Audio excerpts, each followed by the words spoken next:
মাস চ্যানেলের ভিডিওগুলি শুধুমাত্র বিনোদনের জন্য বানানো হয়, এখানে কোনো কেপা আইডলকে ছোট করা হয় না, তো প্লিজ কেউ এটাকে সিরিয়াসলি নিও না।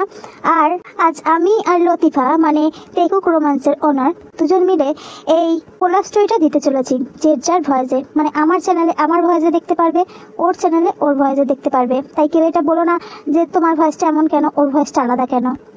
অফকোর্স দুজনের ভয়েস আলাদাই হবে। তো চলো স্টোরিটা শুরু করা যাক। আজ আকাশটা বড়ই মেঘলা।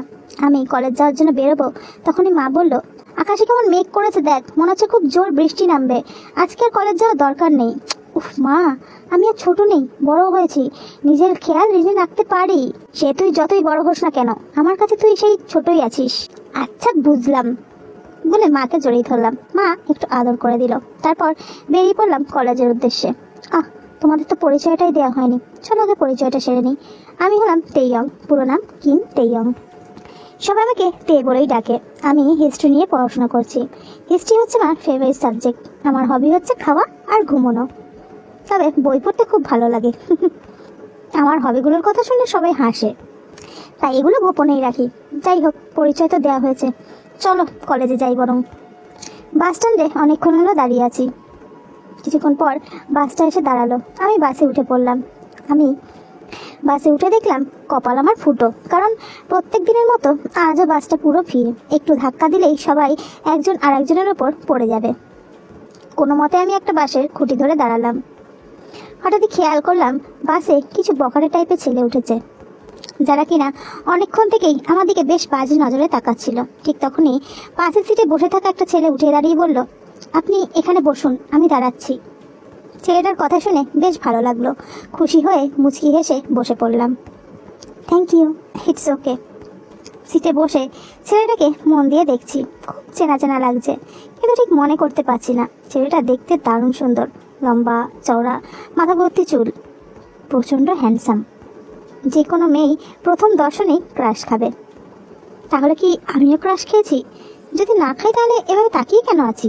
ছি, কী সব ভাবছি আমি। কথাটা মনে আসতেই বেশ লজ্জা লাগলো। যদি ছেলেটা আমাকে দেখে এভাবে তাকিয়ে আছি, কি ভাববে?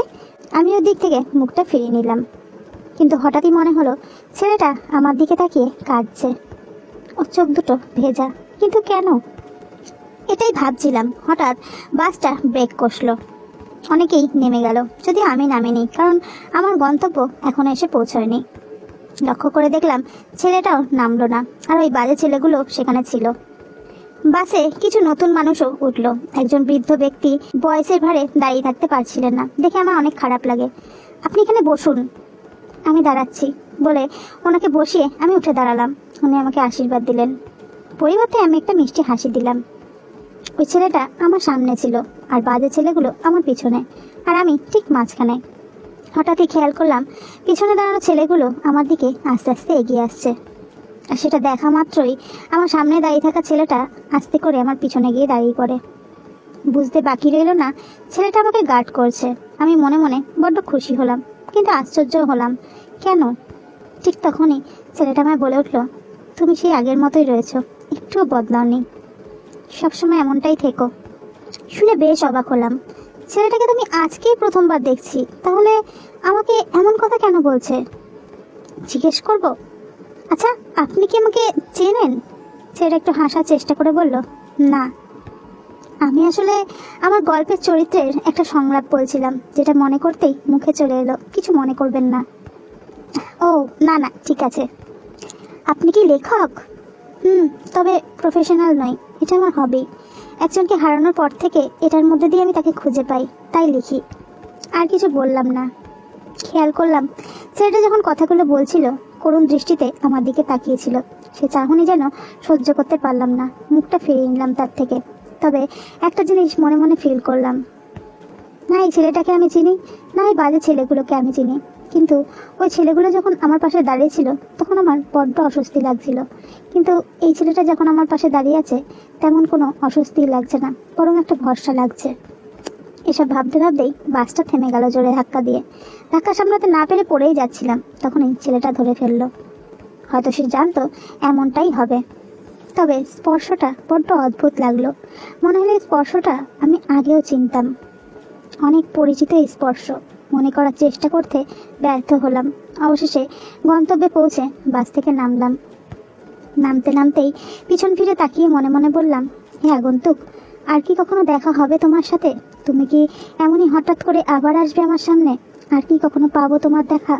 হবে কি আমাদের আবার এরকম হঠাৎ দেখা, এমনই মেঘলা একদিনে?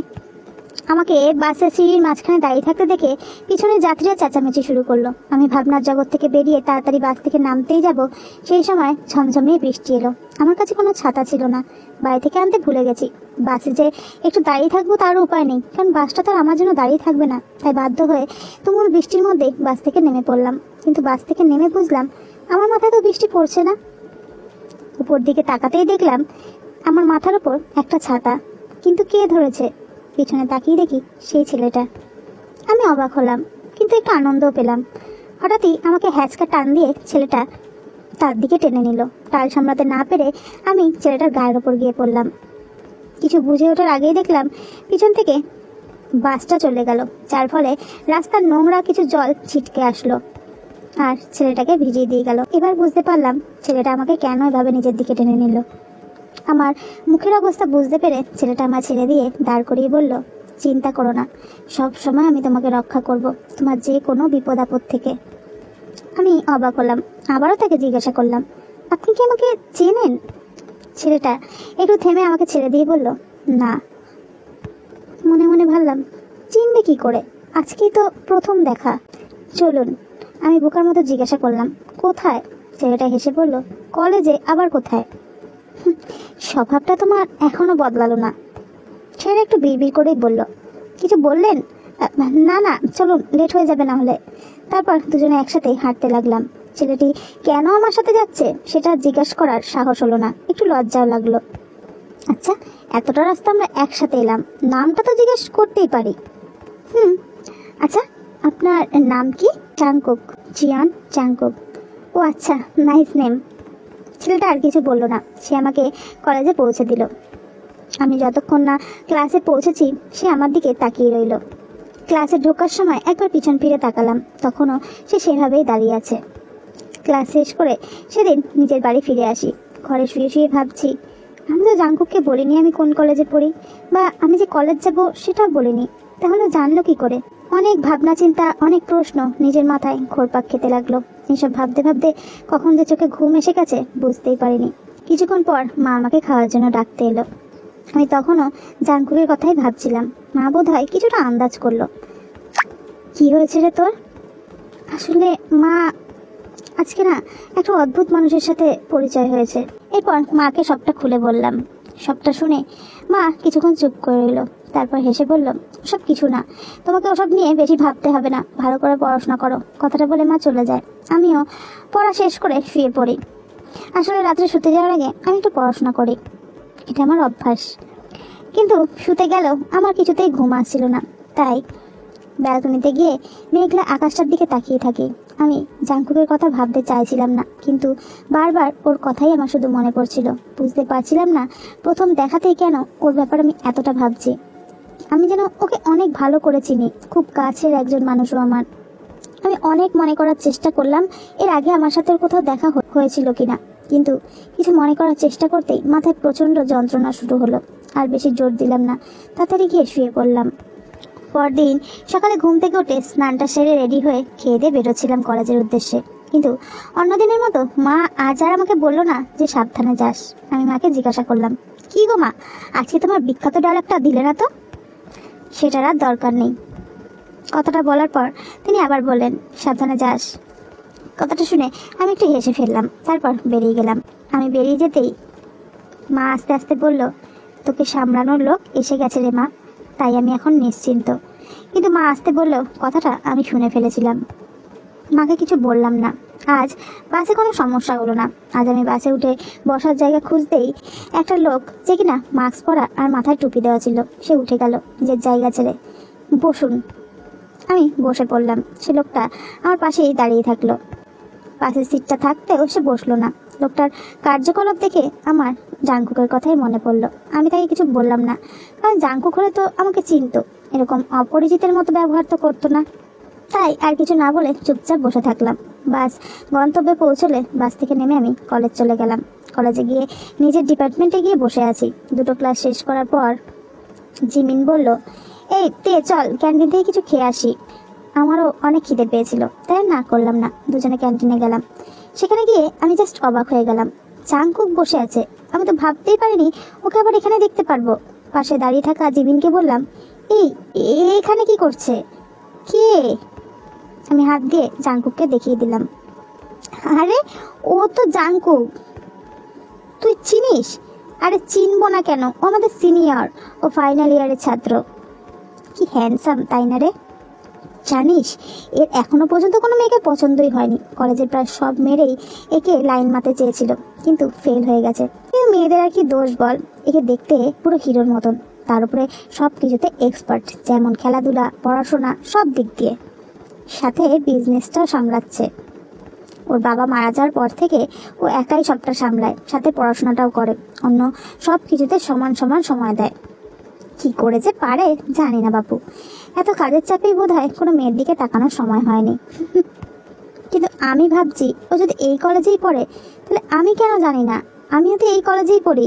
আমার ভাবনার মাঝে জিমিন বলল, চল আমার খাওয়া শেষ, তুই যা, আমি টাকা দিয়ে আসছি। আচ্ছা ঠিক আছে। কথাটা বলে জিমিন চলে যায়। আমি বিল মিটিয়ে জাংকুকের কাছে যাই। ও উল্টো দিকে চেয়ারে বসেছিল, তাই আমাকে দেখেনি। আমি ওকে পেছন থেকেই বললাম, হাই জাংকুক। দেখলাম সে ফোন ঘাটছে, আমাকে দেখে যেন একটু হকচকিয়ে গেল।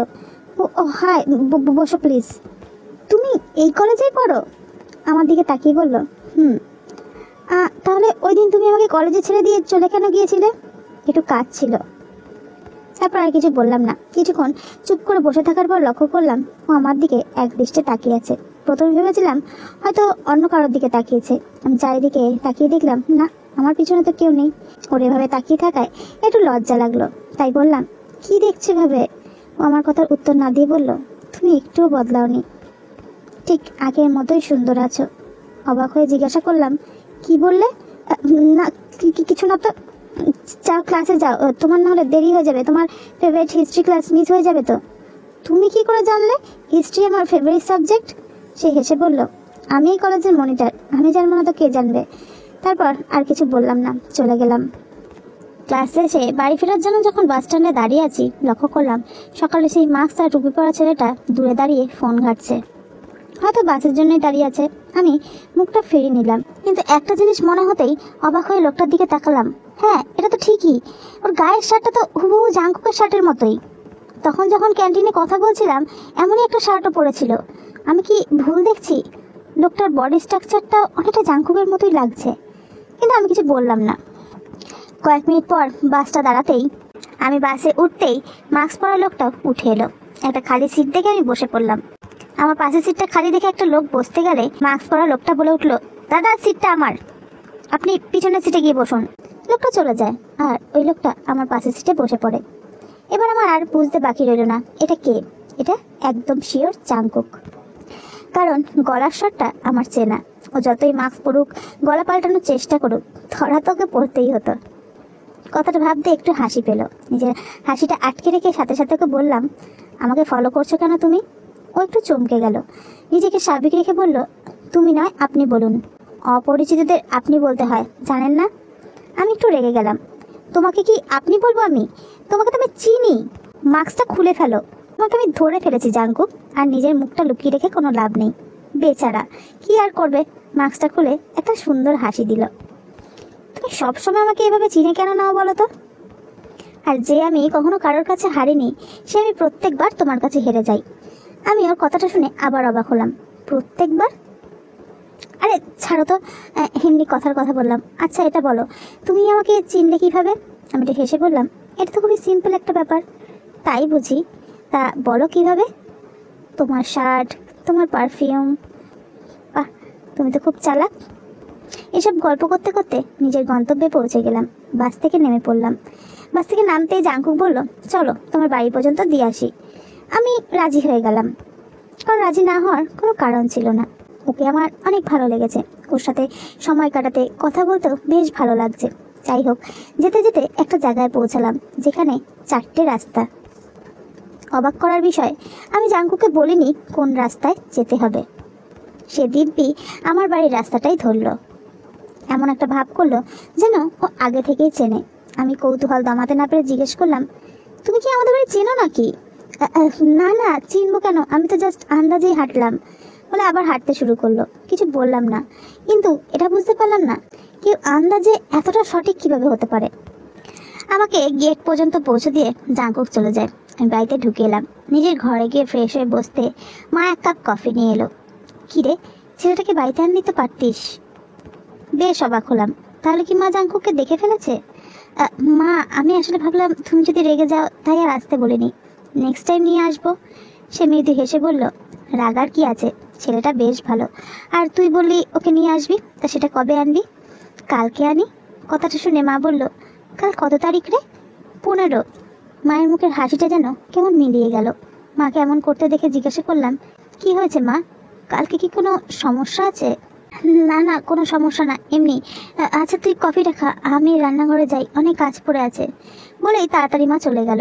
আমি কেমন বোকা বনে গেলাম, কি এমন বলে ফেললাম যার জন্য মায়ের মুখটা এরকম কালো হয়ে গেল। যাকগে, হঠাৎ মনে হলো কফি খেতে খেতে একটা গল্পের বই পড়বো। যেমন ভাবা তেমন কাজ। গেলাম বইয়ের সেলফের কাছে। আজ কি বই পড়বো সেটাই খুঁজতে লাগলাম, কিন্তু কোনো বই যেন মনে লাগছে না। হঠাৎ পুরনো বইগুলো ঘাঁটতে ঘাঁটতে সেগুলোর মধ্যে থেকে একটা ডায়েরি বের হলো। দেখে মনে হচ্ছে বেশ পুরনো। ডায়েরি দেখে ভাবতে লাগলাম, এটা কার? আগে কখনো দেখেছি বলে তো মনে হচ্ছে না। এটা কি আমার? আমার যদি নাই হয় তাহলে আমার বইয়ের থেকে কি করছে? বেশ কৌতূহল হলো। ডায়েরিটা খুলে পড়ার ইচ্ছা হলো। কি আছে এই ডায়েরিতে সেটা যে জানতেই হবে। শুনেছি ডায়েরিতে নাকি মানুষ মনের কথা লেখে, কখনো মিথ্যা লেখে না। কার মনের কথা লুকিয়ে আছে এই ডায়েরির মধ্যে? বেশ আগ্রহ নিয়ে ডায়েরিটা খুললাম। হাতের লেখাটা দেখে অবাক হলাম। হাতের লেখাটা তো আমারই মতন, তাহলে কি এটা আমার ডায়েরি? আর একটা পাতা উল্টালাম। সেখানে এমন কিছু দেখলাম যার জন্য প্রস্তুত ছিলাম না মোটেও। সেটা যদি না পড়তাম আমি হয়তো কখনো বিশ্বাসই করতাম না যে এমন কিছু মানুষের সাথে হতে পারে। সেখানে লেখা আছে ডিমনেশিয়া, একটা ভুলে যাওয়া রোগ। আমি শুনেছি এটার ব্যাপারে। কিছুদিন ধরে আমি আমার মধ্যে এই রোগের কিছু লক্ষণ খুঁজে পাচ্ছি। বুঝতে পারছি না এসব আদৌ সত্যি কিনা। প্রচণ্ড ভয় লাগছে। মা বাবাকেও জানাইনি, আর জাঙ্কুককেও না। জাঙ্কুক নামটা পড়তে অবাক হলাম। তাহলে কি আমি জাঙ্কুককে আগে থেকে চিনি? আর এখানে লেখা আছে আমার অসুখ আছে, সেটা কি সত্যি? আমাকে জানতেই হবে। আমি জানি জাঙ্কুককে বললে ও বাবা মায়ের মতন টেনশন করবে। এছাড়া আমাকে অনেক ভালোবাসে, আমি ওকে অনেক ভালোবাসি। লাইনটা পড়ে চমকে উঠলাম। কি, জাঙ্কুক আমায় ভালোবাসে? আমিও তাকে ভালোবাসি? এইসব কি লেখা ডায়েরিতে? আবার পড়তে লাগলাম। এমনিতেই বেচারা সারাদিন ব্যস্ত থাকে কাজ নিয়ে, তার উপর আমি ওকে আর এক্সট্রা টেনশন দিতে চাই না। থাক না, কাউকে বলবো না। হয়তো বেশি পড়ার চাপ হয়ে যাচ্ছে তাই এমনটা হচ্ছে। একটু বাইরে কোথা থেকে ঘুরে আসলে সবটা ঠিক হবে নিশ্চয়ই। পরের পাতাটা উল্টালাম। বাবা মা আর জাঙ্কুক সহ আজকে ঘুরতে বেরিয়েছিলাম। বাবা মাকে আমরা জাঙ্কুকের ব্যাপারে সবটাই জানিয়েছি। ওনারা তো আমার খুশিতেই খুশি, ওনাদের কোনো সমস্যা নেই এটা নিয়ে। তাছাড়া আমার কুকি সব দিক থেকেই পারফেক্ট, তাই ওকে অপছন্দ করার কোনো কারণই নেই। কুকি, তার মানে আমি জাঙ্কুককে কুকি বলে ডাকতাম? কি কিউট। আবার পড়তে শুরু করলাম। যাই হোক, আমরা তিনজনে অনেক মজা করলাম, অনেক ঘুরলাম, খেলাম। দিন শেষে বাড়ি ফিরে এলাম। আমার মনে হয় এখন আমার এই ভুলে যাওয়ার সমস্যাটা আর দেখা দেবে না। কিন্তু পরদিন খুবই অবাক লাগলো। আমি যে কাল ঘুরতে গেছিলাম সেটা বেমালুম ভুলে গেছি একদিনের মধ্যেই। সকালে বাবা যখন এই ব্যাপারে কথা বলছিল আমার কিছুই মনে পড়ছিল না, তাই আমাকে ওরা সবটা খুলে বলল কালকের ব্যাপারে। কিন্তু তারপরেও আমি কিছুই মনে করতে পারিনি। ওরা আমাকে নাকি জাঙ্কুকের ব্যাপারে জিজ্ঞাসা করেছিল। আমি নাকি তাদের বলেছিলাম, কে জাঙ্কুক? আমি তো কোনো জাঙ্কুককে চিনি না। আমি ভাবতেও পারছি না নিজের ভালোবাসার মানুষটাকে এভাবে কিভাবে ভুলে যেতে পারি আমি। যাকে আমি নিজের থেকেও বেশি ভালোবাসি তাকেই ভুলে গেলাম। কষ্টে বুকটা আমার ফেটে যাচ্ছে। না জানি কুকি জানলে কিভাবে রিয়েক্ট করতো। নিজের বাবা মার প্রশ্নের হাত থেকে বাঁচার জন্য ঘরে চলে আসি। আমার তখনও কুকির কথা মনে পড়ছিল না, তাই ডায়েরিটা চোখে পড়তে সেটা হাতে নিলাম। সেখানে কুকির ব্যাপারে লেখা আছে। সেগুলো পড়তে পড়তে তার কথা মনে পড়তে লাগলো। আমি বেশ বুঝতে পারছি আমার ভুলে যাওয়া অসুখটা দিন দিন বেড়েই চলেছে। তাই যদি আবারও এমনটা হয়, আবারও যদি আমি সবাইকে ভুলে যাই, যদি কুকিকে ভুলে যাই, না না, এটা আমি কিছুতেই হতে দেব না। আমি এই ছবিটা এখানে রাখলাম, যাতে যদি কখনো ভুলে যাই এই ছবিটা দেখে যেন আমি তাকে মনে করতে পারি।